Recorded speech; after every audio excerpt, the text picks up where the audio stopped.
Out of every anime that has ever been made, there's one that I hate with a burning passion. Not because it's horribly written, or because it has unlikable characters. No, it's because it took one of the greatest manga of all time and turned it into an incoherent mess. And that anime is Tokyo Ghoul. The manga is an incredible piece of fiction that I think everyone should read.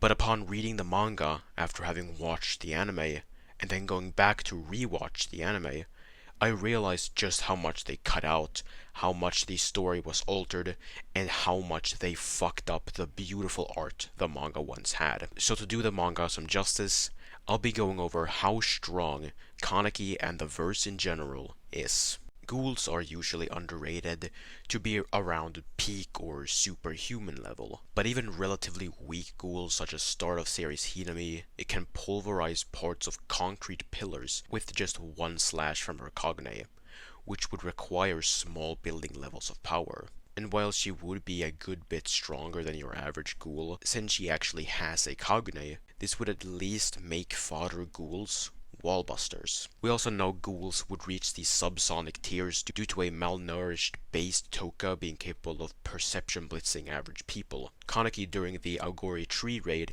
is then able to semi-blitz Sayora, who is far faster than these subsonic speeds, and we get more consistency for these small buildings scaling as Kaneki destroys several floors of a building. You can even get this feat up to building level if you want to say that he pulverized the floors instead of fragmenting them, but it doesn't really change that much as Kaneki gets much stronger later on.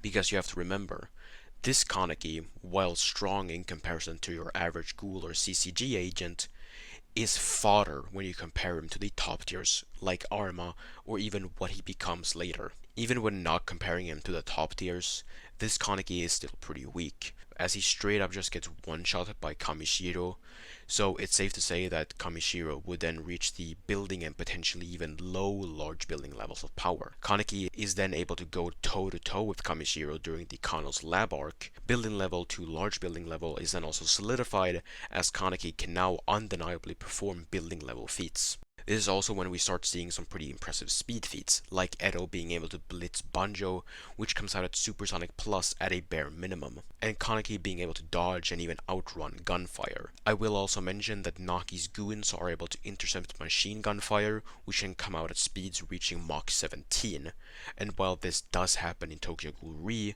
Kaneki at this point in the story should scale to this. Now, after this, the speed scaling is cranked up to 100. This is because of Assistant Special Investigator Kisho Arma, and his weapon of choice is able to use RC cells to create an electric discharge. I've made a video on TikTok going over the requirements for electricity-based attacks to beat lightning speed, and Arma's lightning gun fulfills all those criteria. We then see Yomo and Yoshimura being able to dodge these lightning bolts.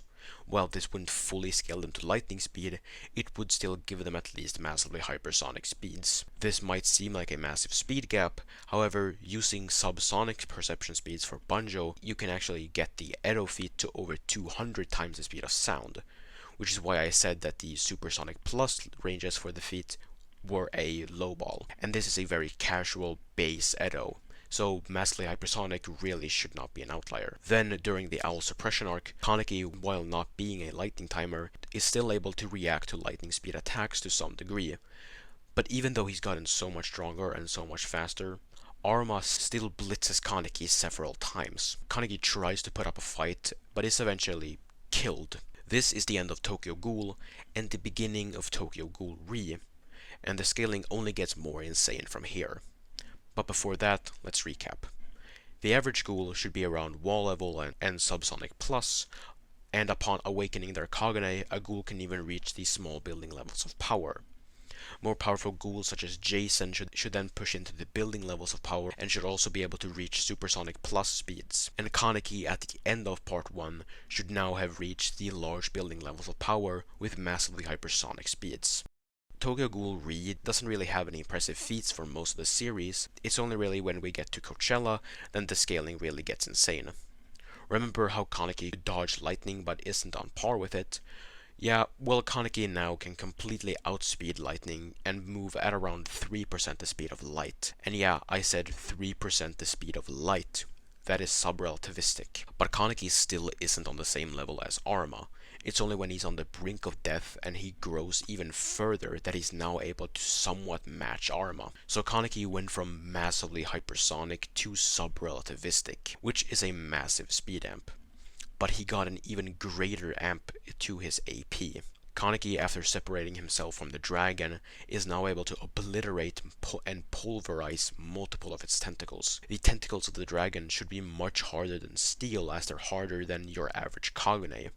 And for Kaneki to destroy them like this, he would need to have output town levels of energy. You could even arguably get him even higher if you want to say that post-dragon Kaneki is stronger than the dragon itself. Problem with that is that the dragon is so immensely powerful because Kaneki ate so many ghouls and got such a high RC cell count, which caused his Kagune to become massive. We have no reference for what post-dragon Kaneki's RC cell count is, so it's safe to say that he would just be weaker than the dragon. But the dragon is still part of Kaneki as a whole, so it is worth talking about.